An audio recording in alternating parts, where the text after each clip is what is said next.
Oke, teman-teman, kita berjumpa lagi di mata kuliah MPHI. Kali ini kita akan membahas tentang bagaimana menyusun bab 1 dari proposal penelitian Anda.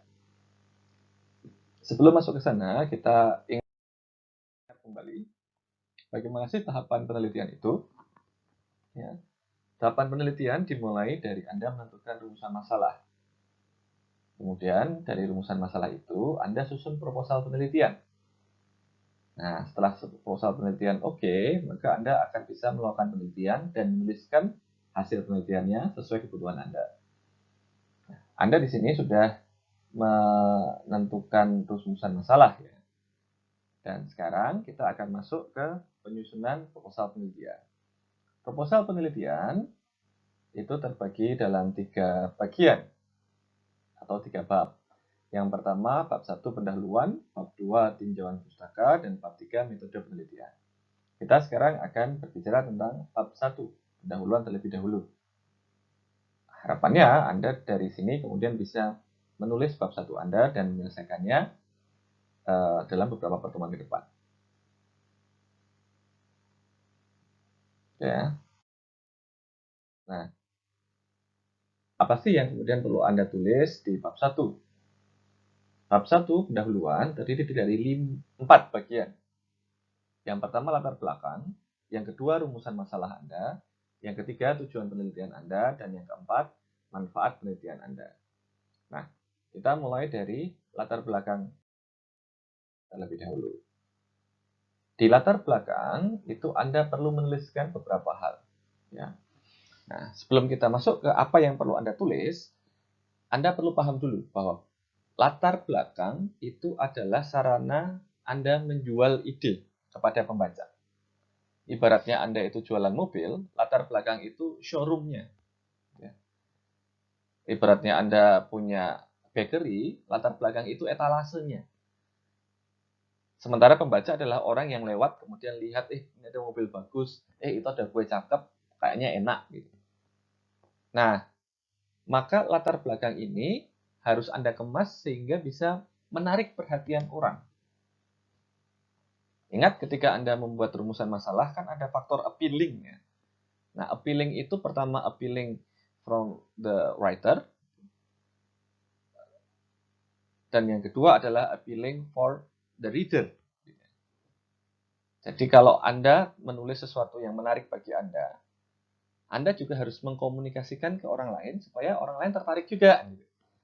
Misalnya ada yang menulis tentang bagaimana pengaruh Doraemon terhadap persepsi publik Indonesia tentang Jepang.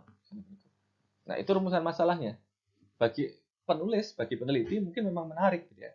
Karena kemudian dia suka dengan Doraemon. Tapi bagi pembaca yang mungkin tidak tahu apa itu Doraemon, mungkin tidak suka dengan anime dan sebagainya, mungkin dia tidak tahu atau tidak merasa ini penting. Nah, latar belakang Anda inilah yang kemudian menjadi showroom.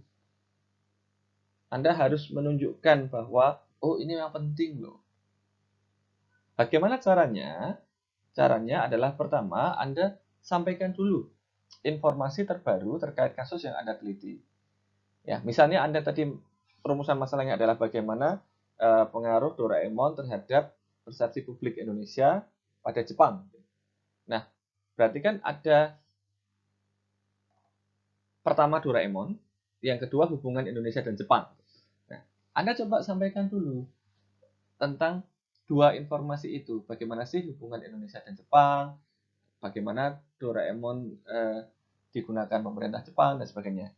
Ya, Anda sampaikan informasi-informasi yang tersedia secara umum. Bisa di media, bisa di jurnal buku penelitian. Nah, jadi informasi terbaru ini akan menjadi pengantar bagi pembaca untuk memahami apa sih yang akan Anda tulis. Oke ya. Nah, pertama Anda menggunakan informasi terbaru untuk menarik minat pembaca.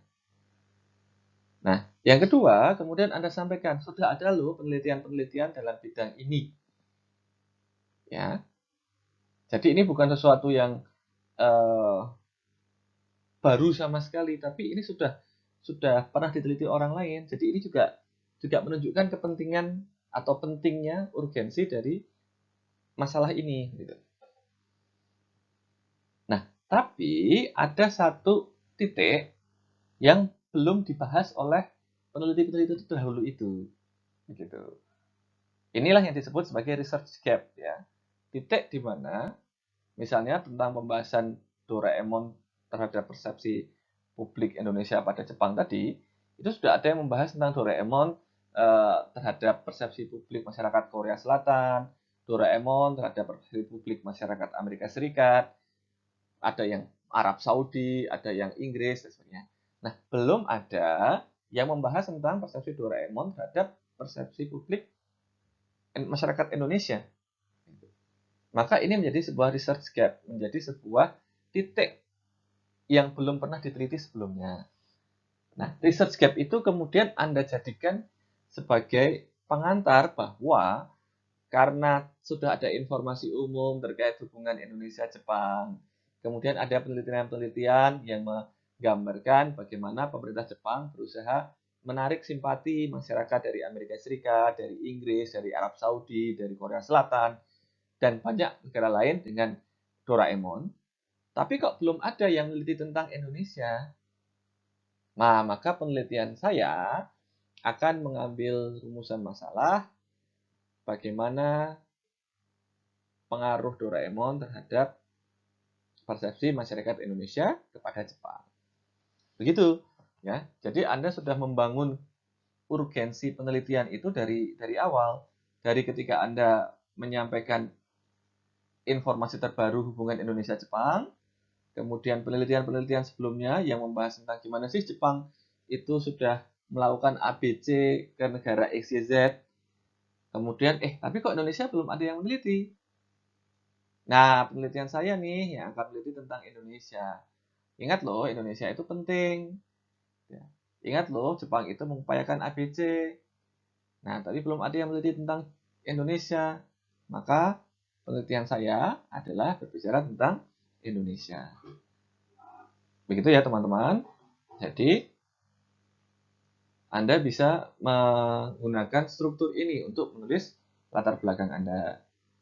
Ya. Pertama, Anda sampaikan informasi terbaru. Kemudian Anda sebutkan penelitian-penelitian sebelumnya yang terkait, yang relevan dengan tema Anda. Kemudian Anda identifikasi research gap atau titik yang belum diteliti oleh peneliti-peneliti sebelumnya. Nah, kemudian Anda sampaikan novelty penelitian Anda. Ya. Nah, ada istilah baru ya di sini research gap, yaitu hal terkait tema yang Anda ambil tapi belum dibahas oleh penelitian-penelitian terdahulu. Sementara novelty itu adalah kebaruan yang Anda bawa dalam penelitian Anda. Nah, novelty inilah yang menjawab kenapa penelitian ini penting untuk dilaksanakan. Tapi Anda tidak bisa serta-merta bilang bahwa penelitian ini penting karena apa-apa-apa. Ya itu kan klaim Anda. Anda harus mendukung klaim itu dengan bangun pemikiran sejak paragraf pertama di latar belakang Anda. Begitu ya. Nah, tugas Anda setelah menemukan rumusan masalah itu, pilih salah satu rumusan masalah. Ada dua rumusan masalah ya. Nah, silahkan kemudian Anda pilih salah satu rumusan masalah. Kemudian Anda coba kembangkan latar belakang sesuai ini. Ya, sesuai ini. Latar belakang tidak harus panjang. Latar belakang itu cukup 500 sampai 800 kata. Gitu. Sekitar 2 sampai 3 halaman itu sudah cukup latar belakang itu. Ya.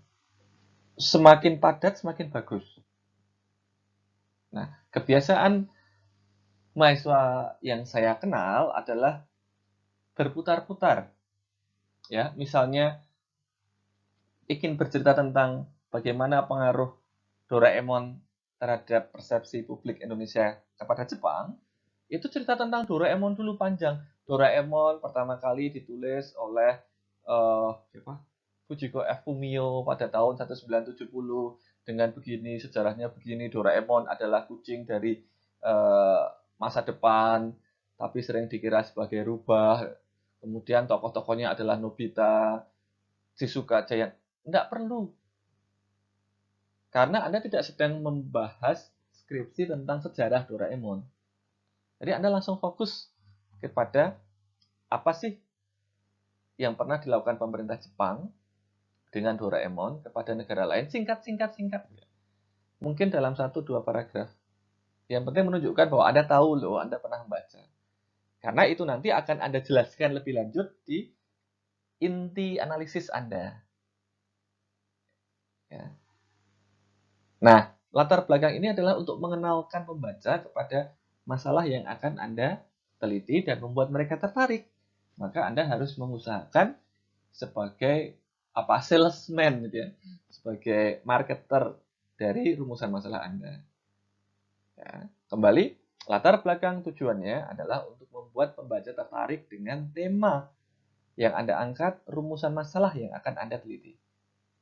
Supaya bisa membuat pembaca tertarik, maka pertama sajikan informasi terbaru, kemudian sajikan penelitian-penelitian sebelumnya yang relevan, untuk menunjukkan bahwa ini memang masalah yang pernah diteliti dan ini penting.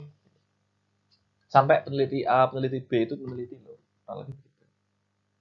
Nah, kemudian tunjukkan research gap-nya bahwa ada bagian yang belum diteliti atau kurang mendapatkan perhatian. Nah, kemudian sampaikan penelitian Anda, rumusan masalahnya adalah novelty atau memiliki novelty, kebaruan yang mengisi gap tersebut. Gitu ya. Nah, inilah kenapa kemudian ketika Anda menyusun rumusan masalah, Anda harus lihat Google Scholars kan? Karena kalau rumusan masalah itu sudah banyak dibahas, maka tidak ada research gap-nya. Kalau tidak ada research gap-nya, maka tidak ada novelty-nya. Apalagi kalau kemudian sama persis ya, rumusan masalah Anda dengan rumusan masalah sebuah artikel yang sudah terbit itu sama persis ya, itu ngapain diteliti lagi kan gitu. Anda harus bisa menawarkan kebaruan. Misalnya sudah pernah ada peneliti yang menulis tentang pengaruh Doraemon terhadap pembangunan persepsi publik masyarakat Indonesia terhadap Jepang. Sudah ada itu. Lalu bagaimana dong? Pertama, kapan dia menulis? Apakah ada data-data terbaru? Kalau dia menulis tahun 2005, sekarang 2022, ya. Sudah ada 17 tahun. Berarti mungkin sudah ada data baru. Itu bisa menjadi titik novelty Anda. Ya. Atau mungkin dia menggunakan pendekatan A.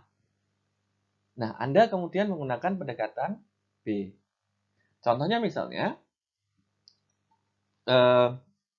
ada alumni HI Unisri, ya Mbak Fadila, yang dia menulis tentang K-pop band. Jadi pemerintah Cina kan pernah melarang Hallyu masuk ke Cina ya. Nah, tahun 2014-15 kalau saya tidak salah ingat. Nah, banyak yang sudah menulis itu dengan menggunakan perspektif militer. Karena ada THAAD, rudal Amerika Serikat yang ditempatkan di Korea Selatan. Kemudian pemerintah Cina marah dan menghukum Korea Selatan dengan menghentikan komoditas penting mereka, yaitu K-pop, K-drama, dan sebagainya.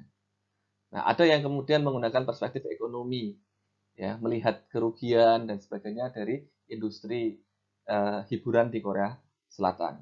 Nah, Mbak Fadila kemudian menggunakan perspektif yang berbeda, yaitu perspektif hegemoni.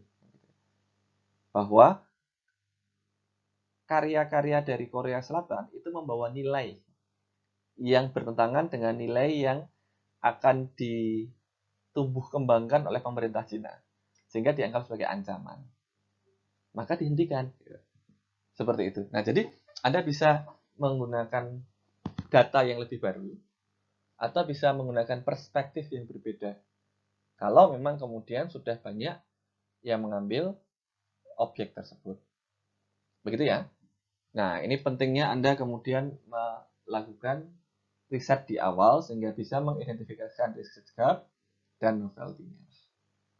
Kembali lagi, tidak perlu menulis terlalu banyak. 500 sampai 800 2 sampai 3 halaman itu sudah cukup. Biasanya kalau Lebih dari itu akan dipotong. Gitu. Nah, setelah Anda menulis latar belakang, Anda bisa melanjutkan ke bagian-bagian berikutnya, yaitu Anda bisa menuliskan rumusan masalah Anda. Ya. Ingat bahwa rumusan masalah cukup satu. Ya. Jangan 2, 3, dan seterusnya. Untuk S1 cukup satu. Karena kalau 2, 3, dan seterusnya, itu penelitian Anda berarti harus lebih panjang waktunya. Beban menjawab rumusan masalah itu jadi lebih berat. Menjawab satu pertanyaan saja sudah membutuhkan riset. Ya. Apalagi menjawab 2 atau 3 pertanyaan, pasti butuh riset yang lebih banyak. Gitu. Nah, kemudian yang kedua, Anda bisa menulis tujuan penelitian. Tujuan penelitian itu menjawab rumusan masalah. Gitu ya. Jadi kalau rumusan masalahnya adalah bagaimana pengaruh Doraemon terhadap persepsi publik Indonesia kepada Jepang, maka tujuan penelitian Anda adalah tujuan penelitian ini untuk mengetahui persepsi pengaruh Doraemon terhadap persepsi publik Indonesia kepada Jepang. Ya. Anda tinggal mengubah rumusan masalah kan kalimat tanya. Ya. Anda tinggal ubah rumusan masalah itu menjadi kalimat berita dengan menghilangkan kata bagaimana, mengapa, dan sebagainya. Itu sudah menjadi tujuan penelitian. Otomatis ya. Nah, yang ketiga adalah manfaat penelitian. Manfaat penelitian ini juga biasanya sudah otomatis sih bagi pembaca itu untuk mengetahui jawaban atas rumusan masalah Anda. Kemudian kalau bagi mahasiswa AI itu untuk mengetahui penerapan konsep. Misalnya Anda akan menggunakan diplomasi publik dan komunikasi internasional. Maka untuk mahasiswa HI akan mengetahui bagaimana penerapan teori dan konsep dalam diplomasi publik dan komunikasi internasional dalam sebuah studi kasus. Nah, bagi prodi HI itu kemudian bisa menjadi pengembangan mata kuliah terkait. Ya, misalnya mata kuliahnya berarti mata kuliah diplomasi. Bagi prodi HI manfaatnya adalah memberikan masukan dan pengembangan bagi mata kuliah diplomasi. Seperti itu sudah cukup. Tidak perlu panjang lebar tinggi ya. Dan ini sudah selesai bab 1. Jadi bab 1 itu tidak banyak-banyak. Paling tadi kan latar belakang itu 2 halaman misalnya gitu ya. Nah, ini digabung itu 1 halaman nggak sampai. Ini paling cuma setengah halaman.